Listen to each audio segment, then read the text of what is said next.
Continuamos con ustedes, amigos y amigas de Agenda Económica. Hoy día estamos conversando con Arnaldo Sánchez, Víctor García y Roberto Mella, quienes son, en ese orden, oficial de cumplimiento del Banco Central, ejecutivo de Óptima, una empresa, una sociedad financiera, y Roberto Mella, quien es gerente de L. Asociados, una empresa especializada también en el tema de la prevención del lavado de activos. Ellos son parte de la directiva del capítulo ECAN en la República Dominicana, es decir, de la Asociación de Especialistas Certificados, su representación en el país. Y estamos hablando con ellos del lanzamiento del capítulo que ocurrió el 3 de marzo pasado, y también de lo que son las funciones que está supuesto desarrollar este capítulo en la República Dominicana. Hemos ya hablado más o menos de cuáles son esas tareas y de lo que es su programa en los próximos años, pero ahora me gustaría ir, y voy a comenzar con Víctor García, un poco más a lo que es el trabajo preventivo ya al interior de los llamados sujetos obligados, que son las entidades de intermediación financiera y las agencias de cambio y las empresas remesadoras, para ver cuál es la responsabilidad que estas entidades tienen, cuál es la función que tienen que desempeñar en el marco de la ley 7202, que es la ley de prevención en el país, como entidades de colaboración, Víctor. Sí, cómo no, como usted bien ha dicho, don Luis, pues la responsabilidad de las entidades de intermediación financiera y cambiaria pues es la de precisamente prevenir que el dinero producto de estas actividades ilícitas pueda estar entrando en estas entidades, mezclándose con dinero limpio, ¿no? Que es producto de actividades que son de lícito comercio, ¿no? Y precisamente lo que buscan las entidades a través de sus departamentos de cumplimiento es precisamente el monitoreo de todas las actividades que se realizan en estas entidades, de manera tal que se puedan prevenir o impedir que las mismas sean utilizadas por sujetos, por criminales, ¿no?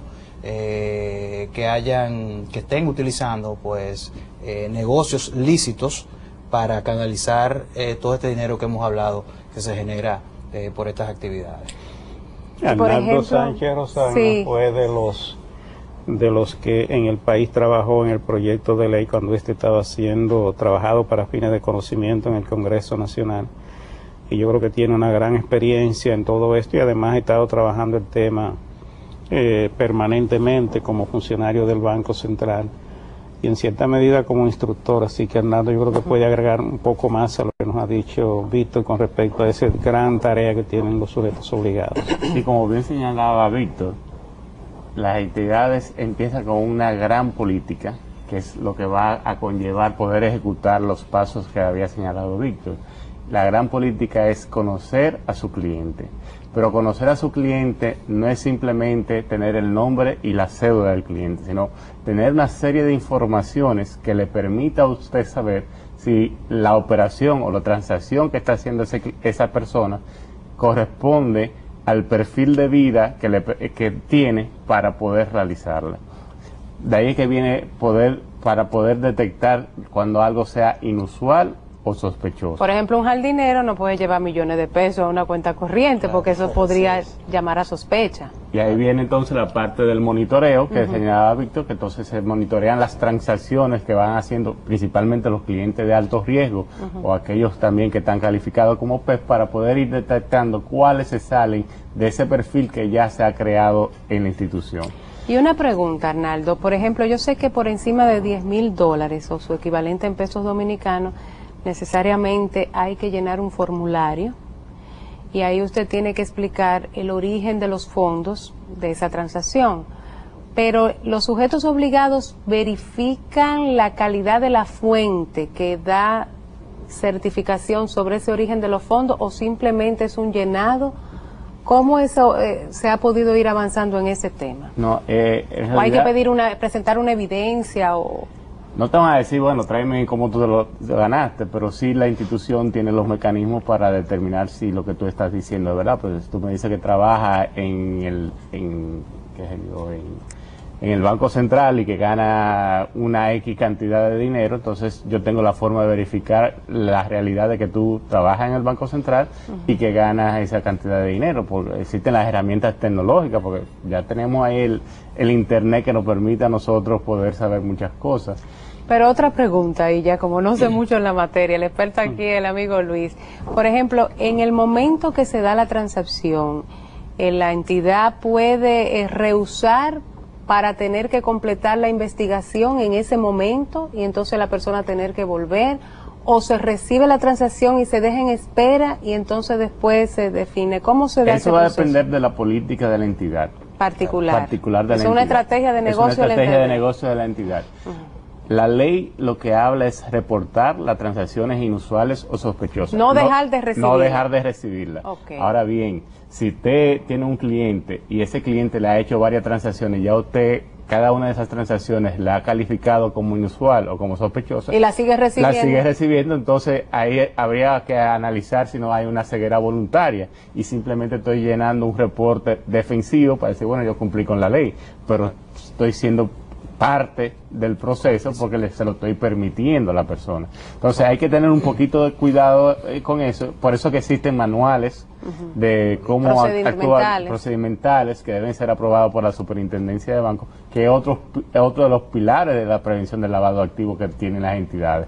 Tenemos ya entonces lo que es la política conozca a su cliente, el monitoreo de transacciones y los manuales procedimentales de cómo la entidad maneja el tema a su interior. ¿Y efectivamente hay una ocurrencia importante de reporte de operaciones sospechosas en la práctica? Bueno, no te podría manejar estadísticamente porque ya eso depende de otra entidad.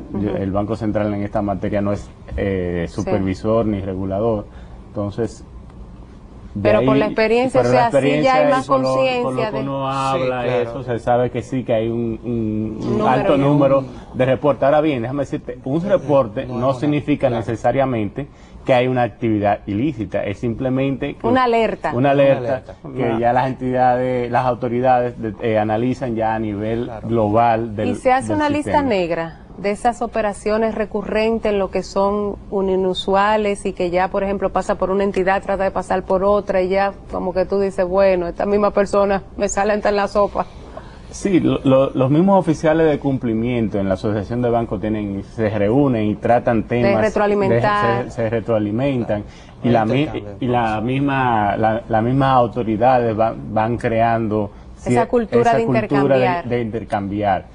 No hay un sitio específico donde tú vayas a ver, pero sí ya entre los oficiales de cumplimiento informalmente se van dando, mira, yo tengo este caso aquí. Con un código de ética. Está relacionado con algo tuyo y se intercambian las informaciones. Y agregando también a lo que decía Arnaldo, pues en ese ejemplo que presentó, pues si usted tiene una cuenta, por ejemplo, que tiene un promedio de depósito de 100,000 pesos mensuales, y de repente esa cuenta recibe un depósito de 5 millones de pesos, pues entonces dentro de los mecanismos de monitoreo que tiene esa entidad, pues eso va a dar una alerta.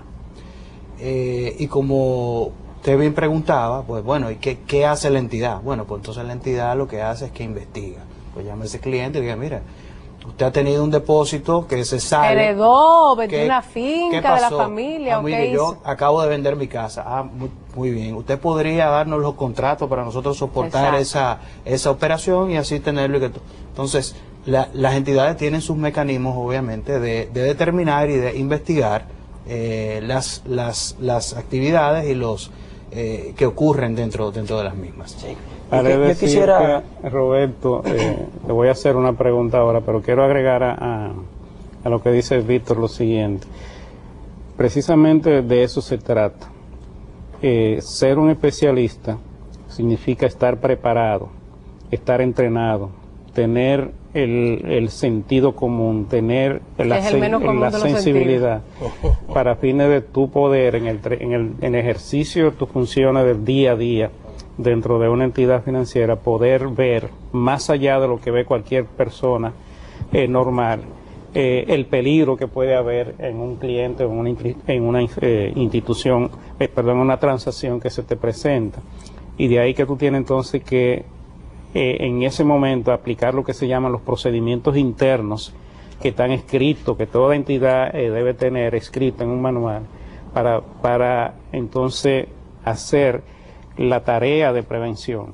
Que en ese momento, si la transacción ya se hizo y resulta que es sospechosa, entonces lo que hay que hacer es reportarla. Esa es la obligación que tiene que hacer el sujeto obligado para que la autoridad a su vez entonces le pueda dar seguimiento a ese tipo de actividad con la información que le ha suministrado el banco.